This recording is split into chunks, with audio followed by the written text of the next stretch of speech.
Sir ఎట్లా ఉండబోతుంది లోక్సభ ఎన్నికల బరిలో బీఆర్ఎస్ పాత్ర అంటే ఎట్లా ఉండబోతుంది? రోజు రోజు మారుతా ఉన్నాయి రాజకీయ పరిణామాలు అనేది. ఇక మీ పార్టీలో కొంతమంది వ్యక్తులు సిట్టింగ్ ఎంపీలే మిగతా పార్టీలోకి వెళ్తున్న సందర్భం. వాటన్నిటిని ఎదుర్కొని ఎట్లా ఉండబోతుంది? ఎట్లా ముందుకెళ్ళబోతున్నారు? ఇప్పుడు రాజకీయాలు ప్రజాస్వామ్యం అంటే గెలుపు ఓటములు సహజంగా తీసుకునేవాడే నిజమైన రాజకీయవేత్త. ఎప్పుడు నేనే గెలవాలి, ఎప్పుడు నాకే అధికారాలు ఉన్నాయన్నవాడు నియంత్రుడు. అర్థమైంది కదా. కాబట్టి ఇప్పుడు మా పార్టీలో ఓటమి పాలమైనము, ప్రజలకు నచ్చలేదు, మేము ఓడిపోయినాము. ఓడిపోయినప్పుడు మేము తప్పులేదో సరిదిద్దుకోవాలి, ప్రజల పక్షాన ఉండాలి, ప్రజల సమస్యల్లో ఆలోచించాలి, ప్రజల ప్రేమ చూరగొనాలి.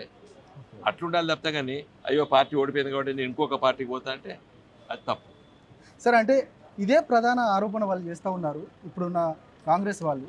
మా గతంలో బీఆర్ఎస్ పార్టీ కూడా అధికారంలో ఉన్నప్పుడు మా పార్టీ నాయకులనే దాదాపు 12 మందిని వాళ్ళ పార్టీలో మెర్జీ చేసుకున్న సందర్భం కనబడుతుంది. వారు చేస్తే తప్పులేదు కానీ మేము చేస్తే తప్ప అని అంటున్నారు. దీన్ని అంటే ఎట్లా చూస్తారు? అప్పుడు తెలుగుదేశం పార్టీ ఆ, వాళ్ళకు ఇక్కడ ఆ పార్టీ ఇర్రెలవెంట్ అయిపోయింది. ఎందుకంటే వాళ్ళు వాళ్ళు వెళ్ళిపోయారు, వాళ్ళు ఆంధ్రప్రదేశ్కి వెళ్ళిపోయారు.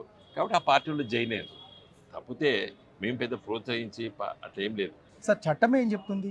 ఇక పూర్తిగా పార్టీ మారుతున్న వారి సిచ్యువేషన్లో చట్టం ఏం చెప్తుందంటే మీరు ఏం చెప్తారు సార్ అసలు? చట్టం చాలా స్పష్టంగా ఉంది. ఇప్పుడే ప్రెస్ మీట్లో చెప్పినాను. 1985లో రాజీవ్ గాంధీ గారు ఈ చట్టాన్ని తీసుకురొచ్చిండ్రు.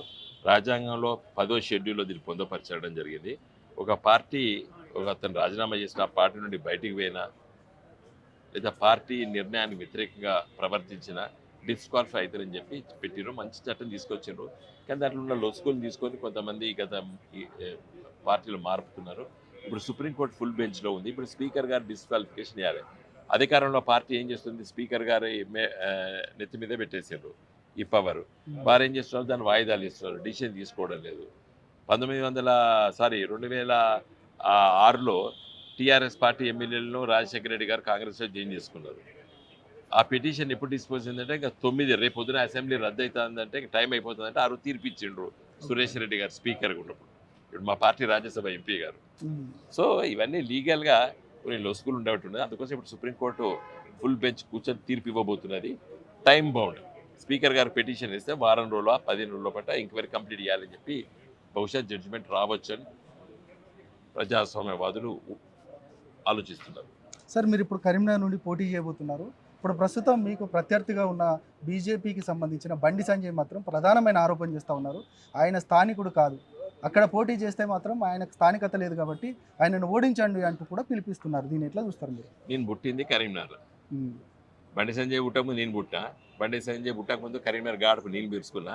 బండి సంజయ్ పుట్టకముందు కరీంనగర్ పాలు నేను తాగిన. బండి సంజయ్ పుట్టకముందు కరీంనగర్ నీళ్ళు నేను తాగిన. నన్ను ఎట్లా అంటాడు ఆయన? తర్వాత నేను 20 ఏళ్ల కింద కరీంనగర్ ఎంపీని 2004లో. అర్థమైందండి. 2004, 2009 పోటీ చేసిన, 2014 పోటీ చేసి గెలిచిన, 2019 పోటీ చేసి ఓడిపోయినా. 20 ఏళ్ళకెళ్ళి నేను కరీంనగర్ ఎంపీని. పోటీ చేయడం, గెలవడం, పోటీ చేయడం, గెలవడం, ఓడిపోవడం జరిగింది. ఇప్పుడు మీరే చెప్పాలి నేను స్థానికున్నా కాదా? Right sir. ఇక ఏదైతే మీరు గతంలో ఎంపీగా ఉన్నప్పుడు ఏ విధమైన అభివృద్ధి చేయలేదు, నేను రీసెంట్గా ఎంపీగా ఉన్నా, సిట్టింగ్ ఎంపీగా ఉన్నా, నేను చేసిన అభివృద్ధి వినోద్ కుమార్ గారు చేయలేదు అంటూ కూడా ప్రధానమైన ఆరోపణలు చేస్తూ ఉన్నారు. ఆయన ఒక్కడే అట్లా అనుకుంటాడు. కరీంనగర్ ప్రజలు ఎవరు అనుకుంటలేరు. ఎందుకంటే కరీంనగర్లో జాతీయ రహదారులు నేను తీసుకొచ్చాను. కరీంనగర్ స్మార్ట్ సిటీ 1000 కోట్ల రూపాయలు కరీంనగర్ స్మార్ట్ సిటీ తీసుకురావడం జరిగింది. కరీంనగర్ రైల్వే లైన్ హైదరాబాద్ నుండి నేరుగా మనోహరాబాద్ కొత్తపల్లి రైల్వే లైన్ 2015లో శంకుస్థాపన చేయించినాడు. జాతీయ రహదారులు 4 శాంక్షన్ చేయించి పనులు అవుతున్నాయి. తర్వాత స్మార్ట్ సిటీకి 1000 కోట్లు నేను తీసుకొచ్చినప్పుడు కార్పొరేటర్, మున్సిపల్ కార్పొరేటర్. ఏది కరీంనగర్లో మున్సిపల్ కార్పొరేషన్లో. ఢిల్లీకి రమ్మంటే కూడా రాలేదు ఆయన అప్పుడు. మిగతా అన్ని పార్టీల్లో పట్టుకపోయినా కార్పొరేటర్లని. కాబట్టి మీరు అడగాలి, జాతీయ రహదారులు ఎప్పుడు వచ్చినాయి, జీవో ఎప్పుడు వచ్చింది, కరీంనగర్ రైల్వే లైన్ శంకుస్థాపన ఎప్పుడు వేసిండ్రు, కరీంనగర్ స్మార్ట్ సిటీకి ఎప్పుడు జీవో వచ్చింది, ఎప్పుడు పనులు కంప్లీట్ అయినాయి, మీరు అడిగితే జవాబు చెప్పలేడు ఆయన. ఎందుకంటే ఇవన్నీ నేను చేస్తాయి.